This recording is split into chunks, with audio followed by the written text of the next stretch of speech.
Shalom saudara-saudara dimanapun Anda berada, kabar sehat untuk kita semua dan selamat bertemu kembali dalam ibadah online minggu ini.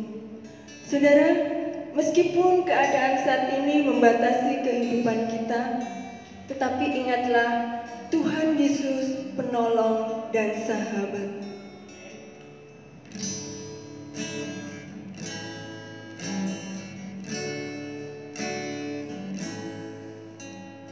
Penolong yang selalu setia, memenuhi keperluanku,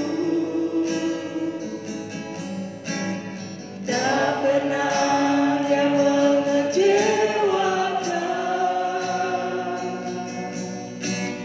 Yesusku tak pernah gagal. Segala perkara dapat ku tanggung di dalamnya yang memberi kekuatan. Tuhan Yesus penolong dan sahabat. Tetap percaya Tuhan setia. Segala perkara dapat ku tanggung di dalamnya yang memberi kekuatan. Tuhan Yesus penolong dan sahabat. Tetap percaya Tuhan setia. Katakan segala perkara dapat ku tanggung di dalamnya yang memberi kekuatan. Tuhan Yesus penolong dan sahabat. Tetap percaya Tuhan setia. Tetap percaya Tuhan setia. Tetap percaya Tuhan setia.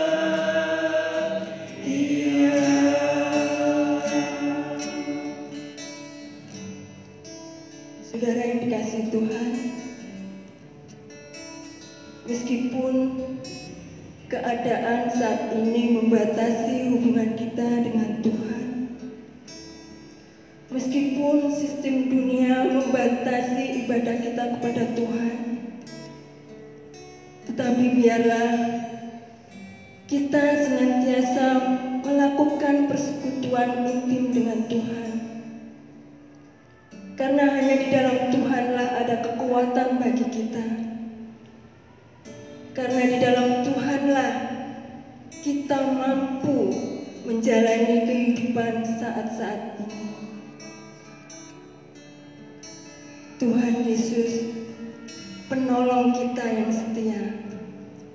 Tuhan Yesus, sahabat kita yang setia. Mari kita berdoa. Bapa yang bertata dalam kerajaan surga, kami bersyukur memiliki Allah seperti Engkau, Allah yang setia, Allah yang tidak pernah meninggalkan kami dalam situasi kondisi apapun. Kami mau selalu diam di dalam Tuhan. Kami mau selalu memiliki hubungan yang baik dengan Tuhan, persekutuan yang indah bersama Tuhan di dalam kehidupan kami secara pribadi. Kami bersyukur untuk kesehatan, kekuatan yang Tuhan berikan, sehingga kami terus dapat melakukan ibadah kepada Tuhan, memberitakan keselamatan, kabar sukacita bagi semua orang pada saat-saat seperti ini. Tuhan memimpin setiap ibadah online yang kami lakukan, diselenggarakan gereja-gereja Tuhan. Tuhan memberkati. Terpujilah Engkau Bapa di surga. Di dalam nama Tuhan Yesus Kristus kami berdoa dan mengucap syukur. Amin. Tuhan membawa segala sesuatu indah pada waktunya. Bahkan Ia memberikan kekekalan dalam hati manusia. Tetapi manusia tidak pernah menyelami pekerjaan yang dilakukan Tuhan dari awal sampai akhirnya. Waktu Tuhan, waktu yang terindah.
Saudara yang dikasihi Tuhan, kita akan bersama-sama diberkati firman Tuhan oleh hambanya Bapak Pendeta Amin Supardi, Gembala Sidang Gereja GBT Eklesia Jombang.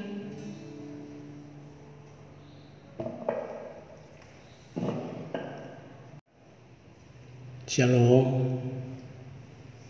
Kembali kita bertemu lagi di dalam ibadah kita. Dan saya harap seluruh jemaat di rumah mempersiapkan diri supaya ibadah ini dapat berjalan dengan baik dan memberkati kita semuanya. Pada hari ini kita akan mengulas tentang perintah Tuhan kepada Yosua untuk menduduki tanah perjanjian. Kalau minggu lalu selama 1 bulan saudaraku kita berbicara tentang doa, dan yang terakhir mengenai doa yang Tuhan ajarkan untuk kita meminta, mencari dan mengetuk. Dan oleh Lukas pasal 11 di situ dikatakan yang diminta, dicari dan diketuk itu adalah Roh Kudus. Nah, pada hari ini kita akan berbicara tentang Yosua diperintahkan untuk menduduki tanah perjanjian. Hal itu juga berlaku bagi jemaat Tuhan yang sudah dipenuhi dengan Roh Kudus. Saudaraku, mau tidak mau kita harus melakukan sesuatu. Bukan merebut satu wilayah untuk kita berkuasa di dalamnya, tetapi wilayah kekuasaan Tuhan, yaitu hidup kita yang sudah ditebus ini. Kita harus pertahankan supaya iblis tidak berkuasa, daging kita tidak dimanfaatkan oleh iblis untuk memperdaya iman kita, sehingga kita seringkali jatuh. Nah, saudaraku, kita akan membaca nas yang akan kita renungkan di dalam Yosua pasal 1 ayat 1 sampai 9. Saudara Joko tolong bacakan dan kita akan menyimak bersama-sama. Yosua 1 ayat yang ke-1 sampai yang ke-9. Demikianlah bunyi firman Tuhan. Sesudah Musa, hamba Tuhan itu mati, berfirmanlah Tuhan kepada Yosua bin Nun, abdi Musa itu, demikian. Hambaku Musa telah mati. Sebab itu bersiaplah sekarang. Seberangilah sungai Yordan ini, engkau dan seluruh bangsa ini, menuju negeri yang akan kuberikan kepada mereka, kepada orang Israel itu. Setiap tempat yang akan diinjak oleh telapak kakimu, kuberikan kepada kamu, seperti yang telah kujanjikan kepada Musa. Dari padang gurun dan gunung Libanon yang sebelah sana itu, sampai ke sungai besar, yakni sungai Efrat, seluruh tanah orang Het sampai ke laut besar di sebelah matahari terbenam, semuanya itu akan menjadi daerahmu. Seorang pun tidak akan dapat bertahan menghadapi engkau seumur hidupmu. Seperti aku menyertai Musa, demikianlah aku akan menyertai engkau. Aku tidak akan membiarkan engkau dan tidak akan meninggalkan engkau. Kuatkan dan teguhkanlah hatimu, sebab engkaulah yang akan memimpin bangsa ini memiliki negeri yang kujanjikan dengan bersumpah kepada nenek moyang mereka untuk diberikan kepada mereka. Hanya kuatkan dan teguhkanlah hatimu dengan sungguh-sungguh. Bertindaklah hati-hati sesuai dengan seluruh hukum yang telah diperintahkan kepadamu oleh hambaku Musa. Janganlah menyimpang ke kanan atau ke kiri, supaya engkau beruntung kemanapun engkau pergi. Janganlah engkau lupa memperkatakan kitab Taurat ini, tetapi renungkanlah itu siang dan malam, supaya engkau bertindak hati-hati sesuai dengan segala yang tertulis di dalamnya. Sebab dengan demikian perjalananmu akan berhasil dan engkau akan beruntung. Bukankah telah kuperintahkan kepadamu, kuatkan dan teguhkanlah hatimu? Janganlah kecut dan tawar hati, sebab Tuhan Allahmu menyertai engkau kemanapun engkau pergi. Amin. Nah, demikian nas yang kita sudah dengar. Berbahagialah orang yang mendengarkan firman Tuhan, menaruh di dalam hatinya, dan melakukannya. Saudara-saudara yang dikasihi oleh Tuhan, perintah kepada Yosua ini ada dasarnya. Sebab tanah perjanjian, dikatakan tanah Kanaan ini tanah perjanjian, karena memang Tuhan telah menjanjikan kepada nenek moyang mereka, yaitu Abraham, untuk memberikan tanah ini. Abraham, nenek moyang mereka, itu dipanggil dari Ur Kasdim. Kemudian pada saat dia keluar, dia singgah di Haran, tinggal sebentar di situ. Kemudian dia berangkat ke tanah yang diperintahkan Tuhan untuk mereka tinggal dan duduki.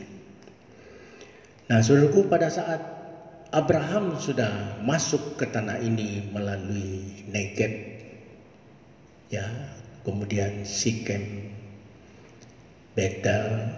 Nah, dia tinggal di situ. Ternyata beberapa saat kemudian terjadi kelaparan, Kemudian dia pindah lagi ke Mesir. Di Mesir dia bermasalah karena istrinya, dia kembali lagi, saudaraku.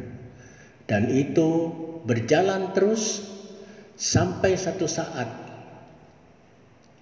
turunan dia, yaitu Yusuf, yang mendapat kuasa untuk memerintah di Mesir. Nah, pada saat terjadi kelaparan di seluruh bumi, Yusuf memanggil orang tuanya dan saudaranya untuk masuk dan tinggal di Mesir. Saudaraku, pada saat itu Mesir waktu mengalami kelaparan, Yusuf yang menangani itu semuanya, mengelola sehingga Mesir semakin berjaya. Tetapi pada saat Yusuf meninggal, lahirlah Firaun, raja Mesir yang lain yang tidak mengenal akan Yusuf, kemudian menjadikan orang-orang Mesir ini sebagai budak. Nah, kalau kita baca di dalam Alkitab, saudaraku, ada yang mengatakan orang Israel itu tinggal di Mesir selama 430 tahun. Ada juga yang mengatakan 400 tahun. Yang mana yang benar? Dua-duanya benar. Sebab kalau kita teliti, di situ dikatakan 430 tahun mereka tinggal di sana, tetapi 400 tahun mereka diperlakukan sebagai budak. Jadi saudaraku, setelah itu kira-kira Sikos, ya, raja Mesir, kira-kira itu Sikos pertama, itu yang menetapkan mereka untuk menjadi budak, dan mereka tinggal di sana selama 430 tahun. Dan pada saat mereka dijadikan budak itu lamanya 400 tahun. Mereka tinggal di Mesir 430 tahun dan diperbudak 400 tahun. Jadi masuk akal. Nah, saudaraku, pada saat mereka diperbudak, orang Mesir ini berteriak kepada Tuhan. Mereka berteriak kepada Tuhan dan Tuhan mendengarkan. Nah, kebetulan pada saat itu sudah lahir orang yang bernama Musa, saudaraku. Kemudian Musa ditugaskan untuk membawa bangsa ini keluar dari tanah Mesir. Dengan kita sudah pelajari itu dengan 10 tulah, dan tulah yang terakhir yang 10 itu adalah pemotongan anak domba, ya, yang darahnya dioleskan di ambang pintu atas dan kiri kanan. Kemudian orang yang tidak, rumahnya tidak ada darah anak domba itu, anak sulungnya semuanya meninggal. Nah, saudaraku, Musa membawa mereka keluar. Saya tidak akan urai secara detail di sini sebab kita tidak akan berbicara tentang itu. Saya hanya garis besarnya bahwa Musa membawa mereka keluar dari tanah Mesir dalam perjalanan 40 tahun lamanya. Nah, kemudian mereka sampai ke Sitim, ya. Sebelumnya ke Sitim mereka berada di tepi Sungai Yordan. Nah, kemudian mereka mempersiapkan diri untuk menyeberang. Nah, pada saat mereka tiba di situ, saudaraku, Tuhan menyuruh Yosua untuk mengambil alih tongkat estafet kepemimpinan Musa karena tuannya sudah meninggal. Nah, kita melihat Yosua ini adalah hamba dari Musa.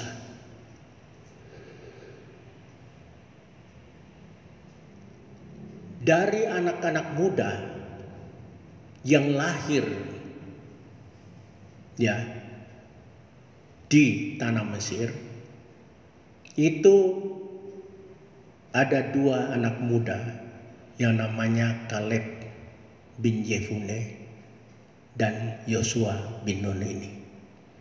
Mereka itu adalah 2 di antara 12 orang yang disuruh oleh Musa untuk mengintai tanah perjanjian. Dan pada saat mereka pulang, kedua orang ini memberikan laporan yang berbeda dengan yang 10 orang. Nah, kalau kita melihat kedua-duanya, baik Kaleb maupun Yosua adalah orang-orang yang luar biasa yang dipenuhi dengan roh Allah. Tetapi kenapa Yosua yang dipilih untuk meneruskan estafet kepemimpinan Musa? Di sini kita dapat belajar, saudaraku.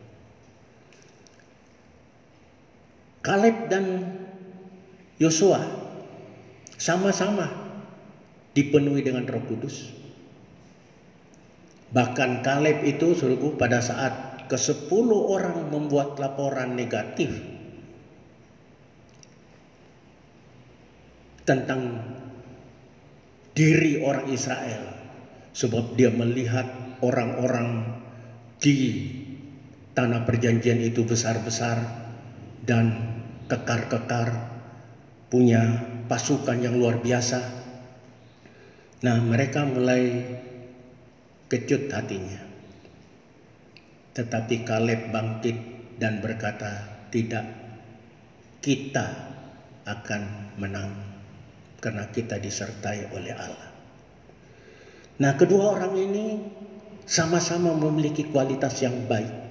Tetapi kenapa Yosua yang dipilih?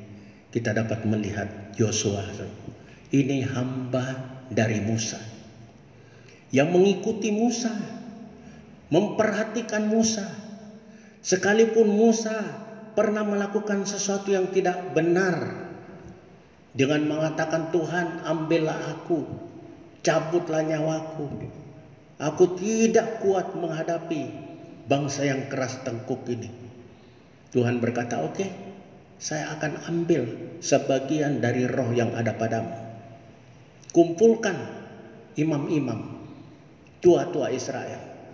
Ternyata dari 70 orang yang kumpul itu cuma 68 di kemah pertemuan. Yang 2 itu tinggal di kemah.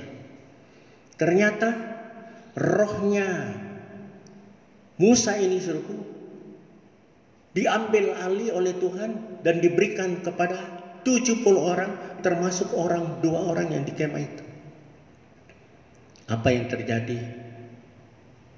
Saking loyalnya terhadap bosnya, Yusak itu bilang, Tuhan, bukankah ini tidak ikut? Jangan banyak-banyak roh diambil, ya 68 aja yang di situ. Apa urusanmu dengan aku? Nah, kita dapat melihat, saudaraku ya, orang-orang yang loyal.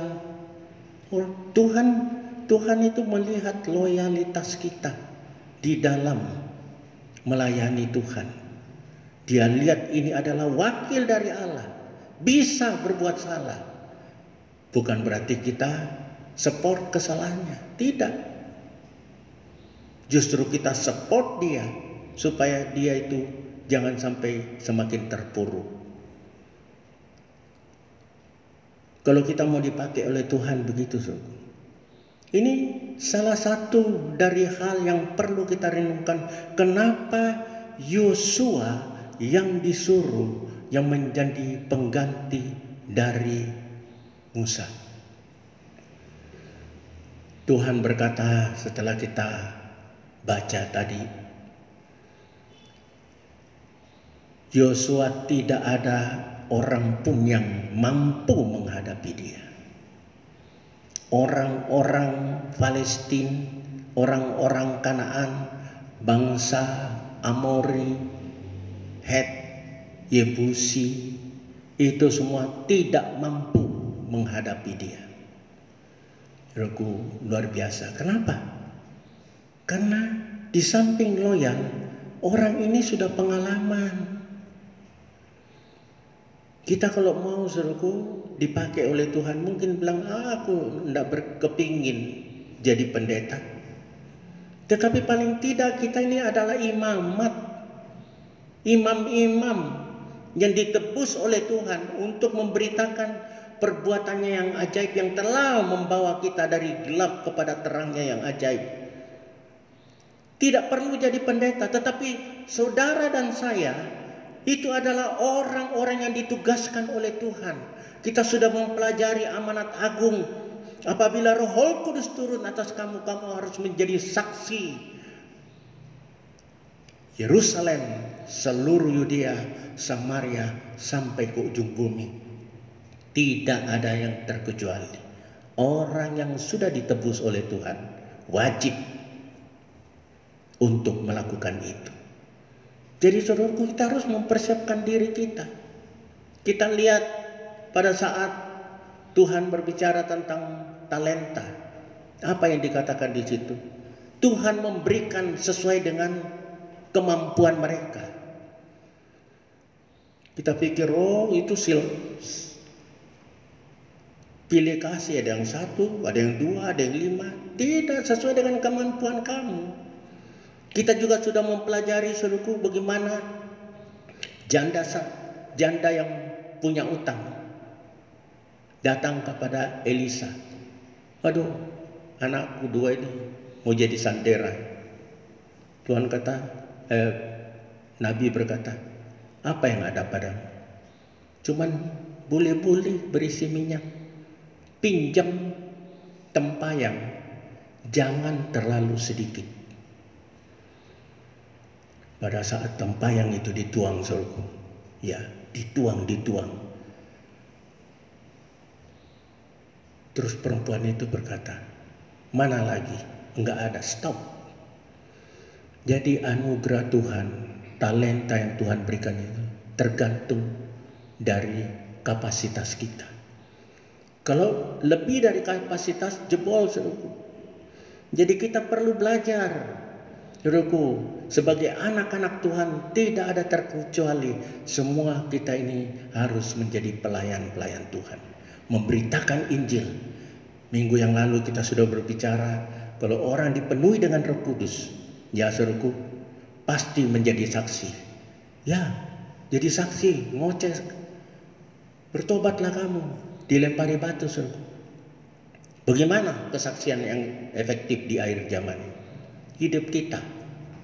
Di situ sudah kita pelajari minggu lalu.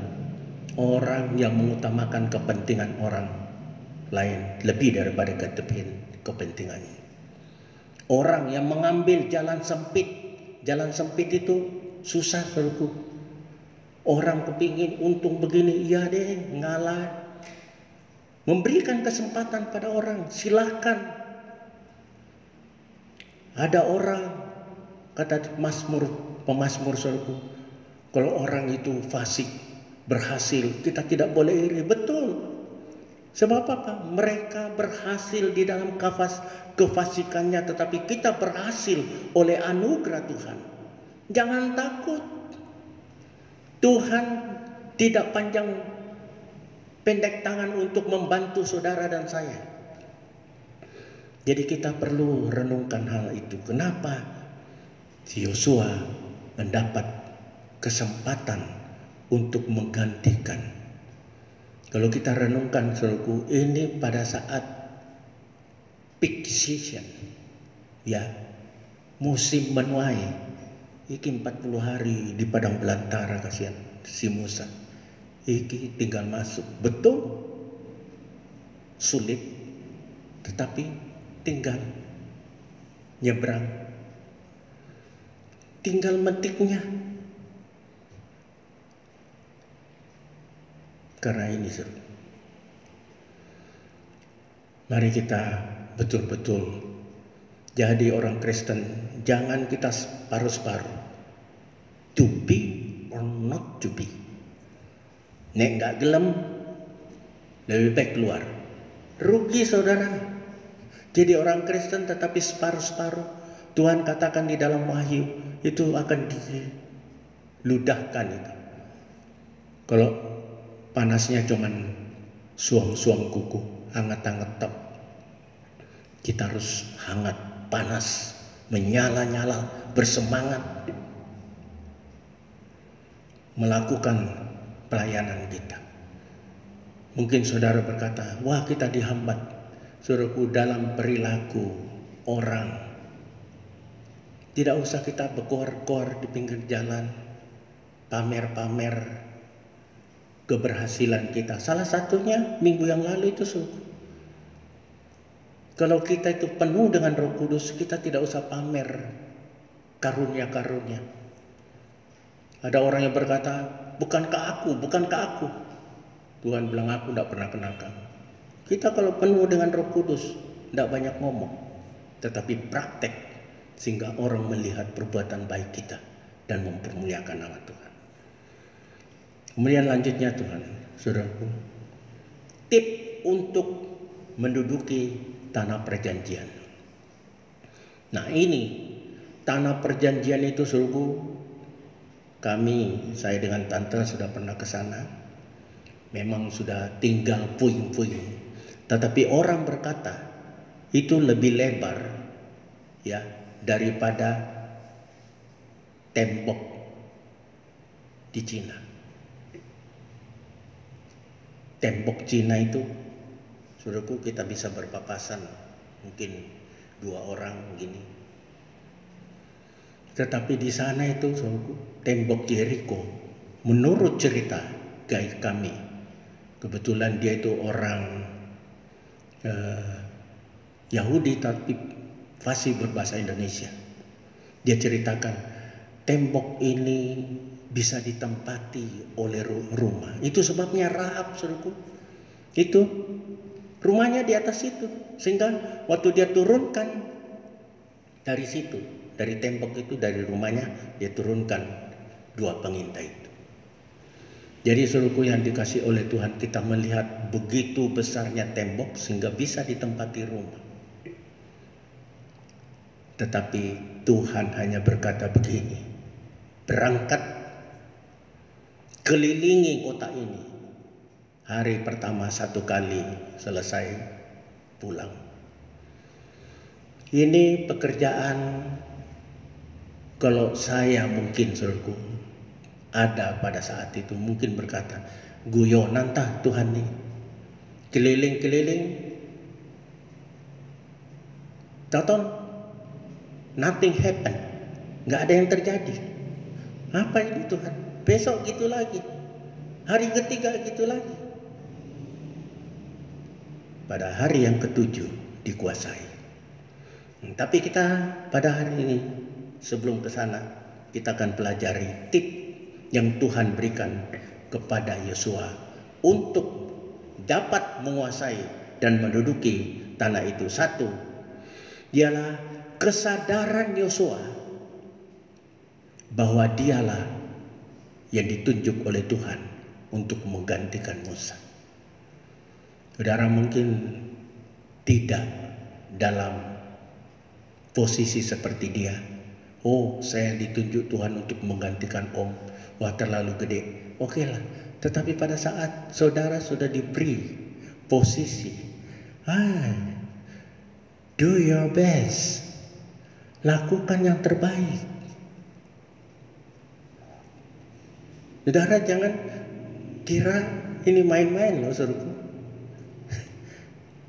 Alkitab satu demi satu nubuat ini dipenuhi. Sampai detik ini tinggal 1 suruh.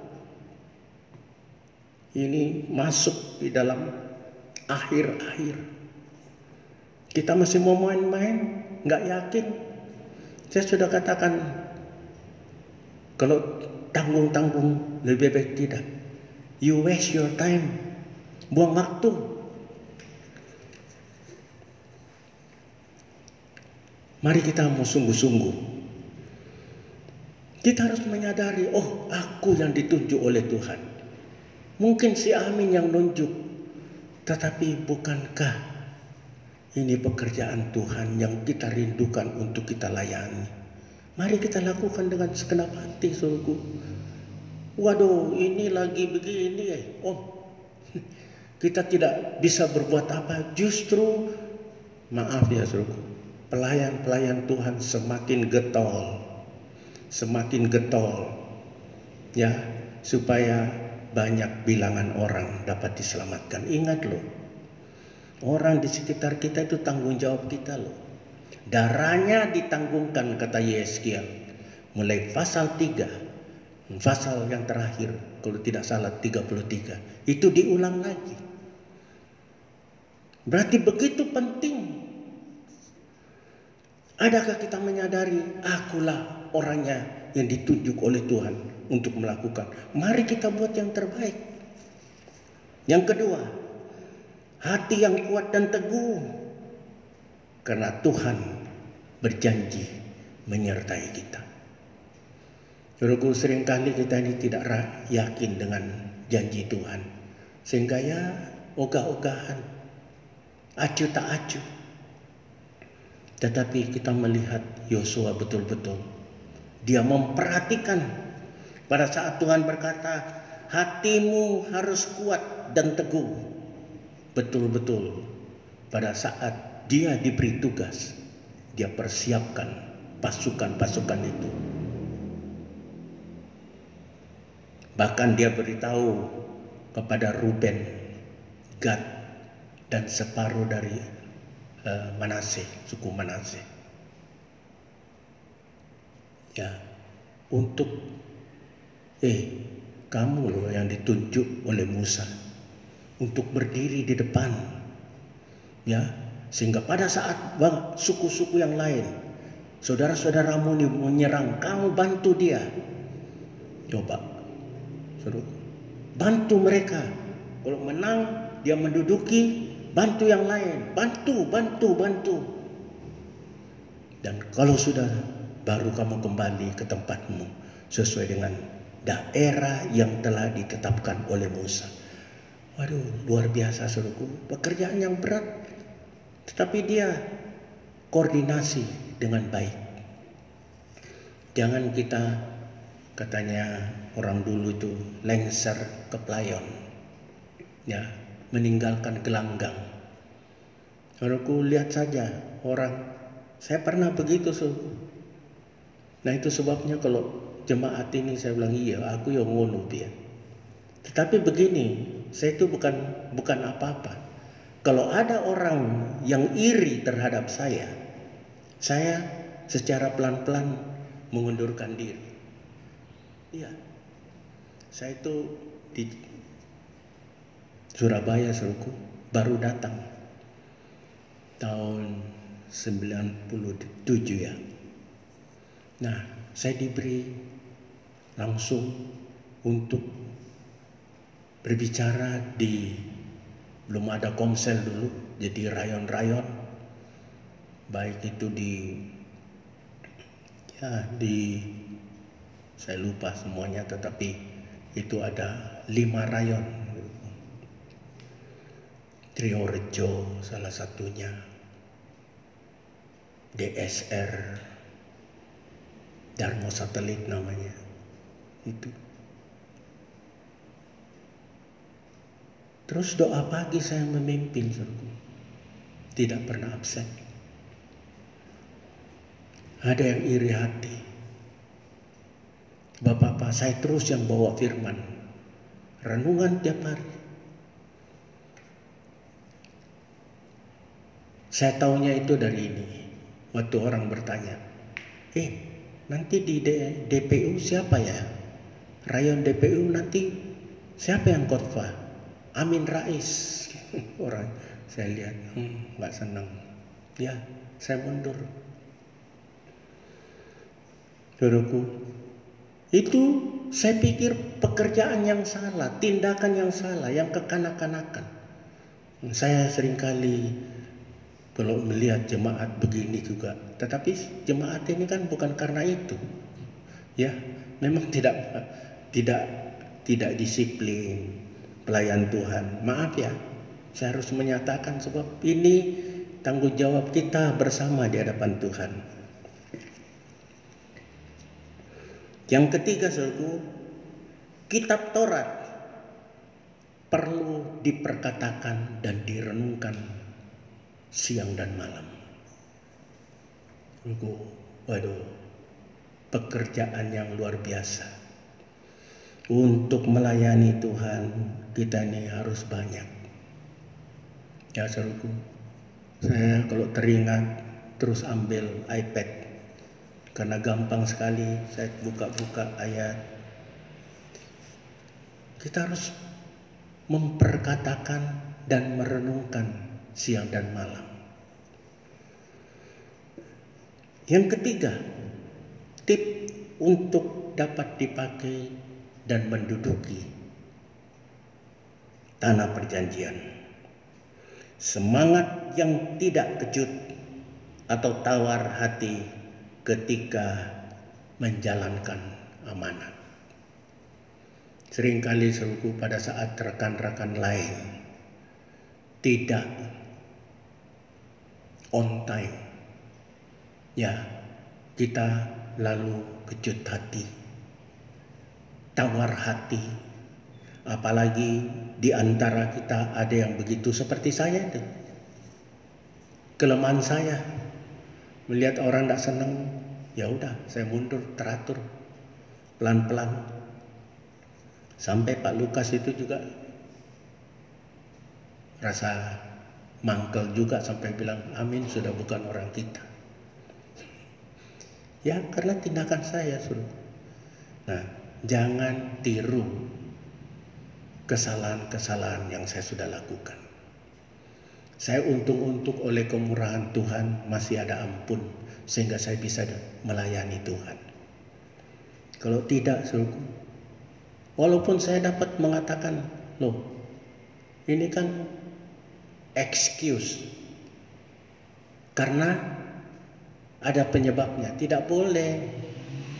Kita tidak bisa mencari kambing hitam di dalam melayani Tuhan. Oh, karena ini, karena itu, karena itu. Tidak ada alasan. Tuhan Yesus mati bukan karena di dalam Roma 5 ya. Di situ dikatakan ayat 8, kalau saya tidak lupa. Kristus mati ketika kita masih berdosa. Dia tidak mengatakan saya mau mati kalau kamu mau bertobat. Ketika kita masih berdosa. Mari kita renungkan hal-hal ini. Dan apa? Setelah dapat wejangan-wejangan seperti itu, suruhku, dia laksanakan, dia praktekkan. Apa? Persiapan untuk menduduki tanah perjanjian. 1. Seluruh orang Israel diperintahkan mempersiapkan bekal untuk menyeberangi Sungai Yordan. Kalau kita, saudara, dapat berkat, ada kesempatan untuk ke sana, mungkin akan heran-heran. Oh, bohong nih Alkitab nih. Sungai Yordan di mana Yosua menyeberang itu kering sekarang, saudara. Tempat Tuhan Yesus dibaptis itu ya di situ. Itu sudah tidak, airnya sudah ya kadang-kadang ada air tapi tidak terlalu dalam. Kita bisa menyeberang ecek-ecek di situ. Tetapi pada saat itu, saudaraku, karena setelah saya tanya, dikatakan itu air itu turun, surut, hampir mencapai 7 meter. Nah, saudara bisa bayangkan diameter waktu Tuhan Yesus, zamannya Tuhan Yesus. Itu sebabnya waktu itu gelombang kita masih masuk akal. Kalau sekarang kita dapat melihat, ya, gelombang seperti Surabaya melihat Pulau Madura. Ya, itu Madura masih jauh. Dari ujung sini ke ujung yang lain kita masih dapat melihat. Ya memang manusianya tidak kelihatan, tetapi bukit-bukit nampak di situ. Jadi suruhku, pada saat itu airnya, apalagi pada saat itu musim semi baru saja salju meleleh. Saudara tahu air itu penuh, sehingga pada saat mereka mau menyeberang itu membutuhkan satu usaha. Tetapi Tuhan luar biasa. Pada saat Yosua menyuruh imam-imam mengangkat tabut perjanjian, dan imam-imam yang mengangkat tabut perjanjian itu menginjakkan kaki di air sungai itu, langsung air itu berhenti, menjadi kering, dan semua orang-orang Israel menyeberang dengan bebas. Sampai akhir mereka, imam-imam pengangkut tabut perjanjian itu naik ke seberang, ke tepi, baru air itu mengalir lagi. Jadi ini cerita yang bukan dibuat-buat, ya, kisah nyata.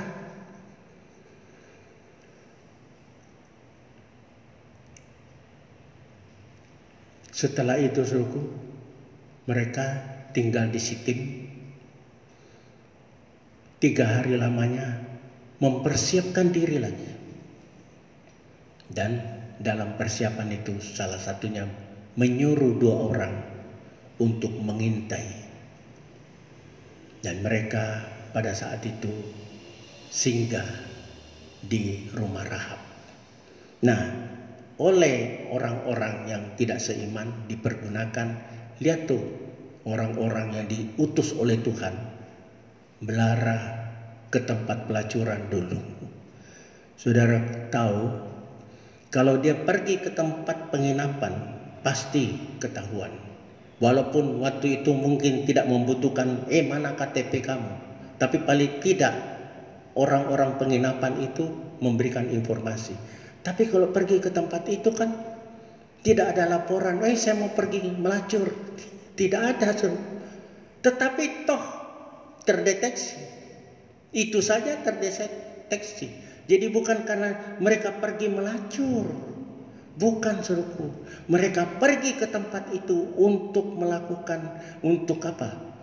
Kan Tuhan Yesus sudah bilang, kamu saya utus seperti domba di tengah serigala, cerdiklah seperti ular, tulus seperti merpati. Jadi kita harus menggunakan hikmat. Mereka berpikir supaya tidak terdeteksi, tidak ketahuan. Mereka pergi ke tempat itu, tetapi ternyata masih ketahuan. Jadi saudaraku yang dikasih oleh Tuhan, kita melihat persiapan-persiapan yang luar biasa telah dilakukan oleh Yosua sebagai orang yang diberikan tanggung jawab. Terus apa? Menguduskan diri dengan melakukan supaya apa, saudaraku? Ini di ayat yang ketiga, pasal 3 ayat 5, tolong saudara Joko bacakan. Pasal 3 ayat yang kelima. Yosua 3 ayat yang kelima. Demikianlah bunyi firman Tuhan. Berkatalah Yosua kepada bangsa itu, kuduskanlah dirimu, sebab besok Tuhan akan melakukan perbuatan yang ajaib di antara kamu. Nah, kalau kita mau Tuhan melakukan hal-hal yang ajaib di dalam gereja kita, hal ajaib itu bukan, saudaraku, itu kecil. Tanda-tanda ini menyertai orang percaya. Saya tidak menyombongkan diri. Di sini sudah banyak juga orang yang disembuhkan, saudaraku, dari sakit yang parah. Itu saudara boleh tanya, ya, Pak Angki udah tidur ngorok, keluar kotoran, disembuhkan, sempat dibaptis. Makanya istrinya sekalipun gerejanya lain masih kontak-kontak, berterima kasih. Begitu juga Pak Made, saudaraku, itu ngengkol, dia masih ngontrak dekat sini, ngengkol. Datang istrinya, Pak Made baru keluar gitu terus muntah darah, balik lagi. kami datang besuki beberapa kali besuk. Pada besuk yang kesekian kali, dia sendiri, saya tidak katakan, saya hanya doa, tidak pernah bilang. Sebab istrinya bilang, waduh saya dimaki-maki terus. Setiap duit untuk perpuluhan, untuk persembahan kolektor, kasih gereja ya. Jadi saya tidak pernah suruh dia untuk, ayo saya hanya doakan, mau Pak didoakan doa. Satu saat dia begini, Om, kalau saya sembuh, saya akan dibaptis. Oh gitu. Kita berdoa suruhku. Tidak tunggu lama. 3 minggu orang ini pulih kembali. Dan bekerja sampai sekarang. Banyak yang dimaksudkan perbuatan ajaib itu apa? Itu berubahnya karakter hidup ini. Itu keajaiban suruh. Kita ini manusia lama yang cenderung berpikiran sentris, selfish ya, maunya diri kita yang kita utamakan. Sekarang setelah berubah oleh pembaruan oleh Roh Kudus, pikiran kita ya seperti yang minggu lalu, memikirkan kepentingan orang lebih daripada kepentingan kita sendiri. Keselamatan orang, karena kita sudah diselamatkan, pasti kita memikirkan keselamatan orang lain. Nah, kemudian setelah menguduskan diri supaya Tuhan melakukan yang mujizat, Tuhan membesarkan nama Yosua di mata orang yang menyertai. Kita tidak perlu sombong, angku-angku, nyatakan diri, pamer-pamer kuasa. Tidak usah, Tuhan tidak senang. Seperti minggu lalu, bukankah aku mengusir setan demi namamu? Bukankah aku? Itu nyombongkan diri. Saya tadi menyaksikan itu untuk mengatakan bahwa mujizat itu terjadi kalau hidup kita benar di hadapan Tuhan. Hal-hal semacam itu kecil bagi Tuhan. Yang luar biasa, mujizat itu berubahnya karakter hidup kita dari yang lama menjadi karakter yang baru. Hidupku bukan aku lagi, tetapi Kristus yang tinggal di dalam diri.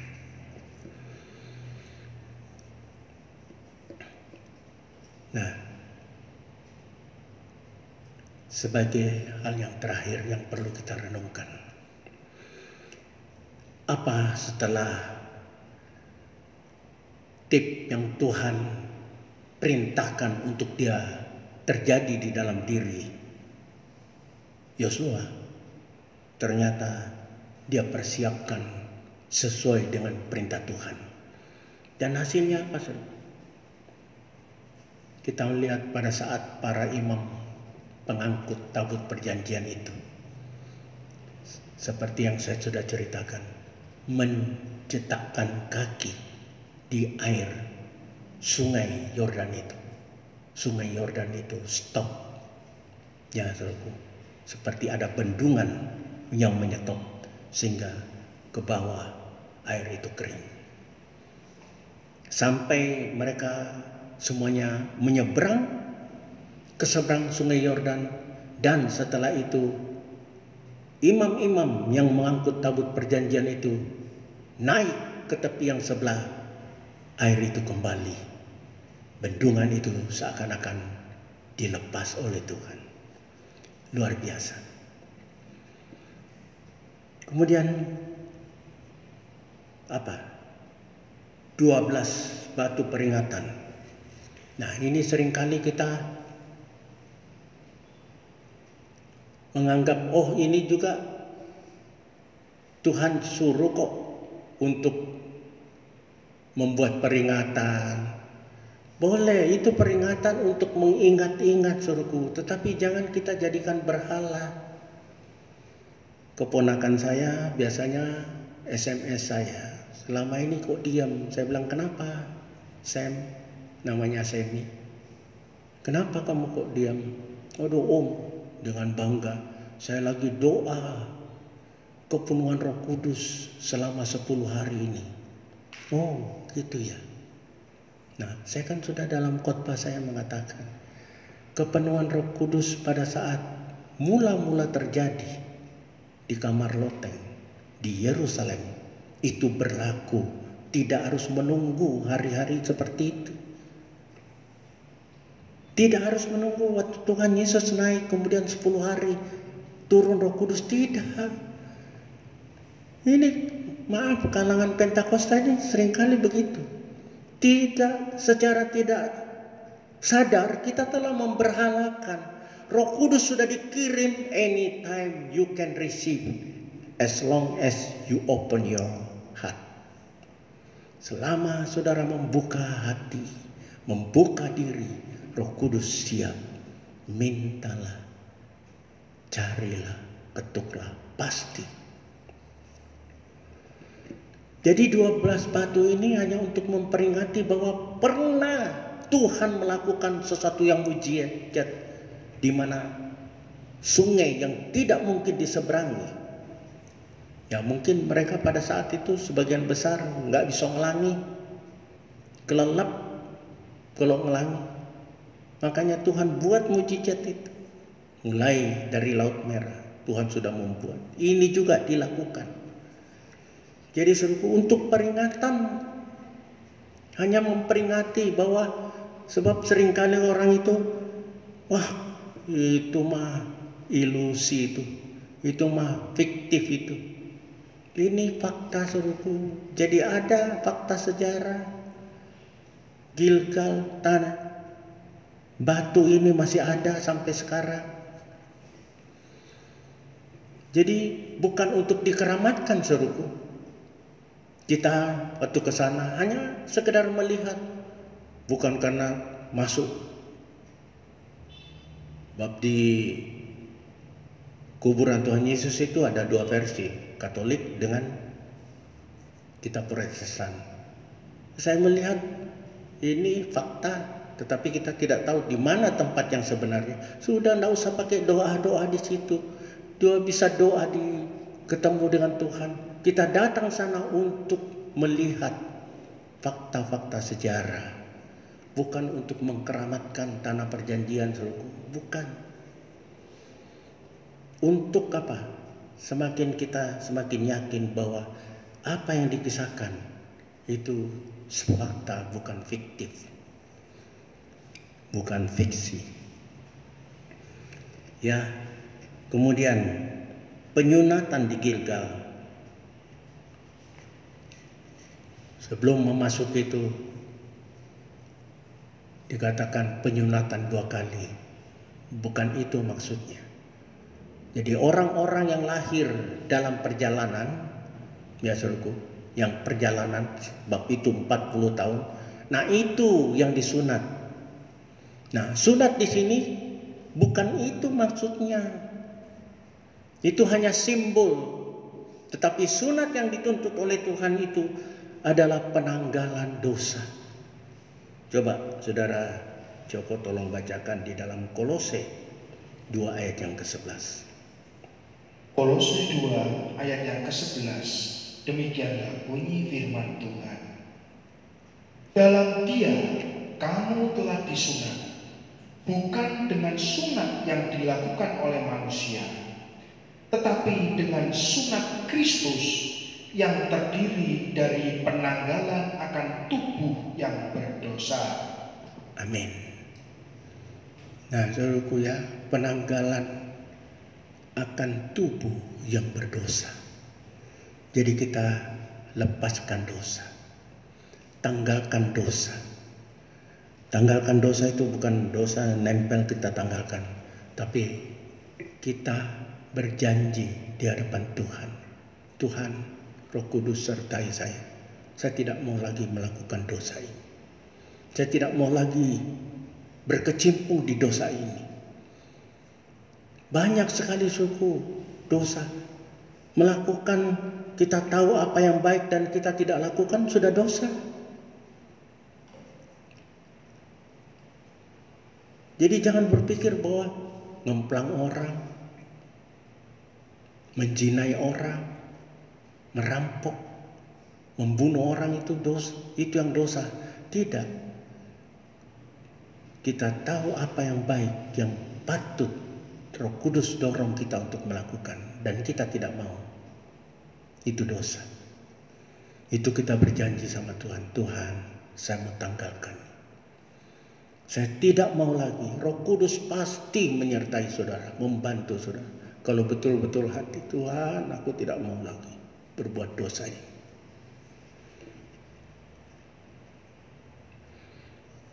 Yang terakhir, saudaraku, akhirnya di pasal 6 Yeriko dikuasai. Saya sudah katakan caranya luar biasa. Hari pertama semua pasukan dengan trompet sangkakala mereka berbaris mengelilingi benteng Yeriko. Satu kali. Hari kedua satu kali. Hari ketiga satu kali. Sampai hari ketujuh mereka putar dan menaikkan, membunyikan sangkakala. Tembok itu runtuh. Saudara-saudara yang dikasihi oleh Tuhan, apapun yang menghambat kita, terutama dosa-dosa yang sudah melekat mendarah daging di dalam kehidupan kita, kalau kita berseru kepada Tuhan, tiap-tiap hari datang kepada Tuhan, bahkan lebih lagi meminta, mencari, dan mengetuk, Tuhan akan memberikan. Dan benteng-benteng kelemahan kita itu Tuhan hancurkan, sehingga kita akan menjadi orang yang lebih dari pemenang. Tuhan memberkati kita semuanya. Amin. Mari kita tunduk kepala dan berdoa. Kami bersyukur, terima kasih untuk firman Tuhan yang telah kami dengarkan dan renungkan Tuhan. Kami mau belajar seperti Yosua yang Tuhan tunjuk untuk menjadi penerus perjalanan bangsa Israel untuk menduduki tanah perjanjian yang Tuhan telah janjikan kepada Abraham, Ishak dan Yakub serta keturunan mereka. Kami pun demikian. Kami mau Tuhan. Kami sedang bergumul di dalam dunia ini.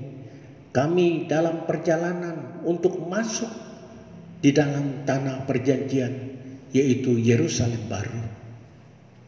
Kami mau Tuhan memimpin kami. Apa yang Tuhan perintahkan kepada Yosua akan kami lakukan. Kami akan teguh hati kami, kuat hati kami. Kami akan melakukan apa-apa yang Tuhan perintahkan, dan kami melakukannya seturut dengan apa yang tertulis di dalam ketetapan-ketetapan, hingga betul-betul kami akan menguasai dan menduduki tanah perjanjian.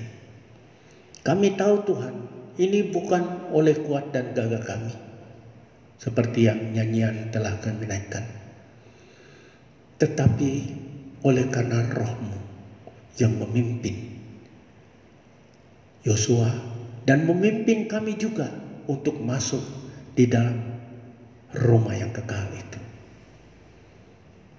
Biarlah kami semuanya dapat mengerti akan firman Tuhan yang mungkin cukup keras, tetapi hati kami bersyukur dan berterima kasih bisa ditegur oleh firman-Mu, supaya kami dapat memperbaiki perilaku hidup kami dalam mengiring Engkau, supaya dapat dipakai sama seperti Yosua dipakai.